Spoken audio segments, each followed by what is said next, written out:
ಇದ್ಯಾಕೆ ಒಬ್ಬೊಬ್ಳೆ cake cut ಮಾಡ್ಕೊಂಡ್ ತಿಂತ ಇದ್ಯಾ? ಲವ್ ಮಾಡಿ 8 ವರ್ಷ ಆದ್ರೂ ನನ್ನ ಬರ್ತ್ಡೇ ಯಾವಾಗಂತ ಗೊತ್ತಿಲ್ವಲ್ಲ ನಿನಗೆ? ನನಗೆ ನಾನೇ ಮಾಡ್ಕೊಳ್ತೀನಿ ಎಲ್ಲಾನು. ಅಷ್ಟಕ್ಕೆ ಇಷ್ಟೆಲ್ಲ ಡ್ರಾ ಮಾಡ್ದ? ನಿನ್ ಬರ್ತಡೆ ನಾನ್ ಮರಿತೀನ? ಬಾ.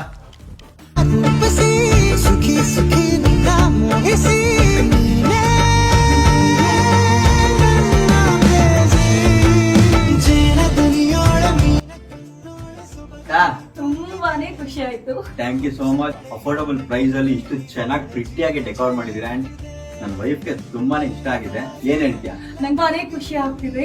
ತುಂಬಾನೇ ಚೆನ್ನಾಗಿ ನಂಗೆ ಡೆಕೋರೇಷನ್ ಮಾಡ್ಕೊಟ್ಟಿದ್ದಾರೆ. ನಾನು ಎಕ್ಸ್ಪೆಕ್ಟೆಡ್ ಮಾಡಿರಲಿಲ್ಲ ಇಷ್ಟು ಚೆನ್ನಾಗಿ ಬರುತ್ತೆ ಅಂತ.